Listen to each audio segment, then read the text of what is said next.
یہ بات بھی بڑی سمجھنے والی ہے کہ خاص ایام کسے کہا جاتا ہے۔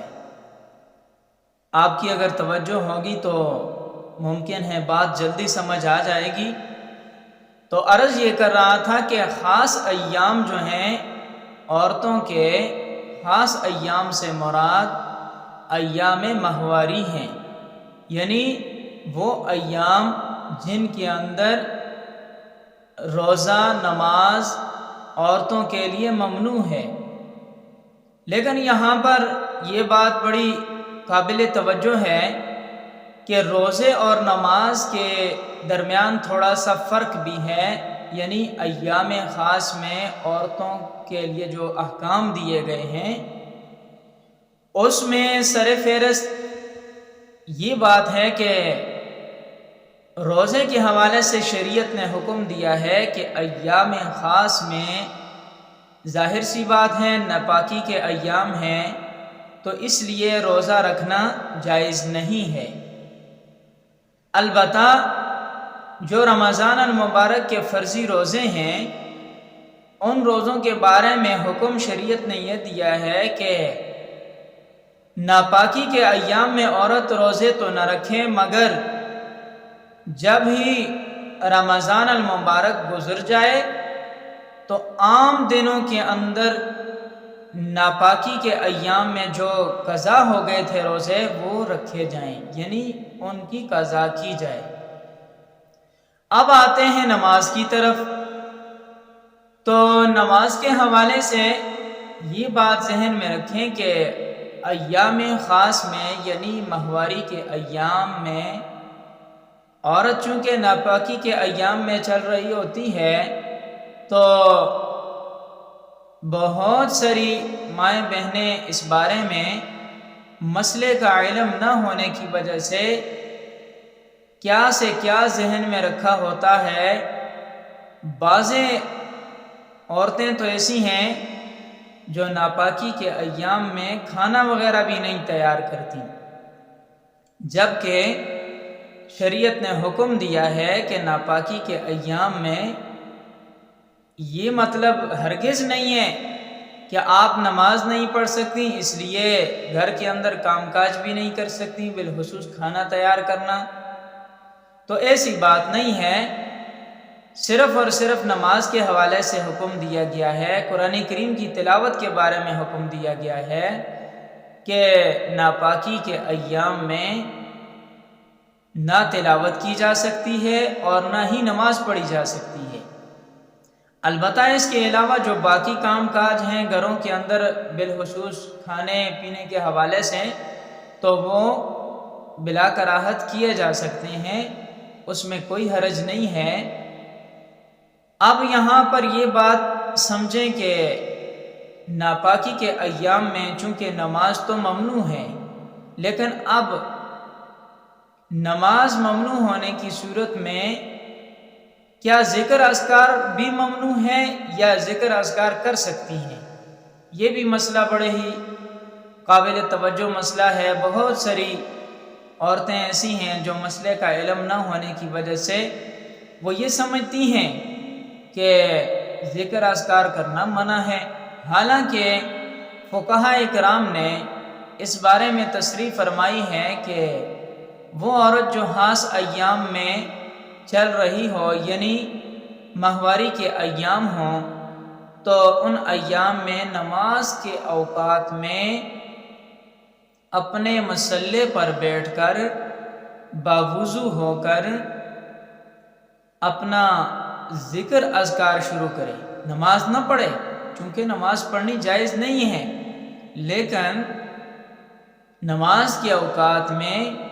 مصلے پر بیٹھ کر ذکر اذکار شروع کرے۔ لا الہ الا انت سبحانک انی کنت من الظالمین یہ بھی ایک ذکر ہے، لا الہ الا اللہ یہ بھی ایک ذکر ہے۔ اس کے علاوہ دیگر جتنے بھی ذکر اذکار ہیں، سبحان اللہ ہے، الحمدللہ، اللہ اکبر، غرض کے ذکر اذکار کی حد تک وہ تصریح فرمائی گئی ہے کہ اپنی جگہ پر یعنی مصلے پر بیٹھ کر باقاعدہ طور پر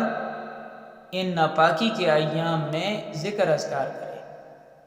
اب یہ بات کیوں فرمائی ہے کہ ناپاکی کے ایام میں مصلی بچھا کر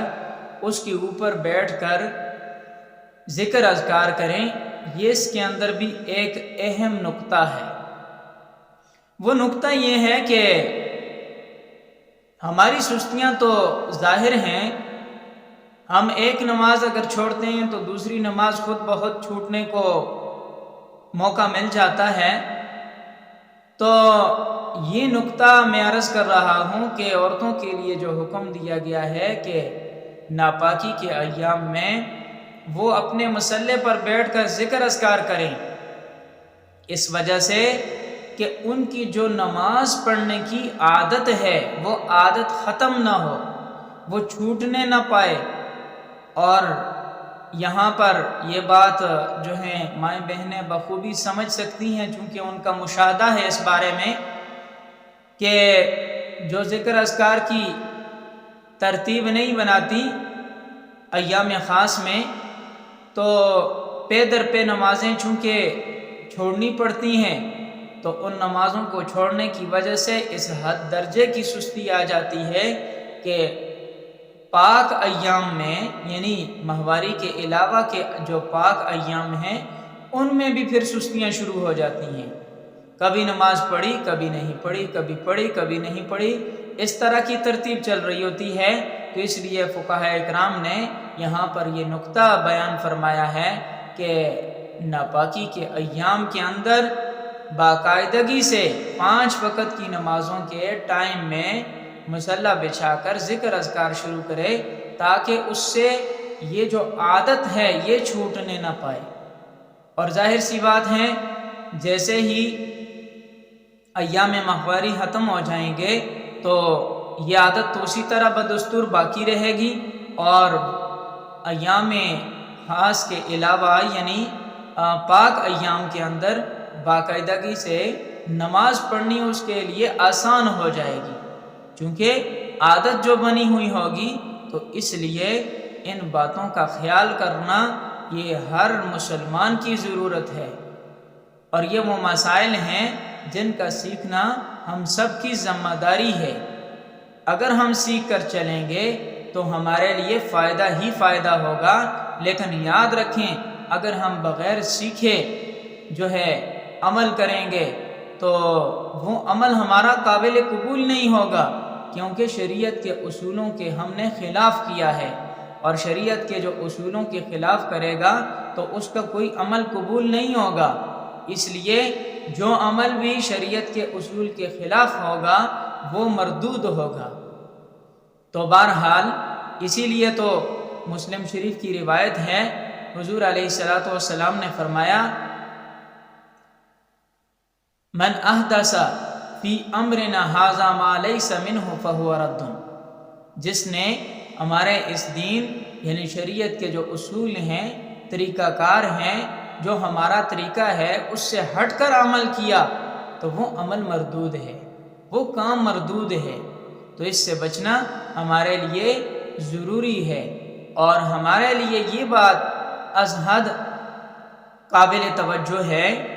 کہ ہم شریعت کے اصولوں کے مطابق اپنے اعمال کو درست کر کے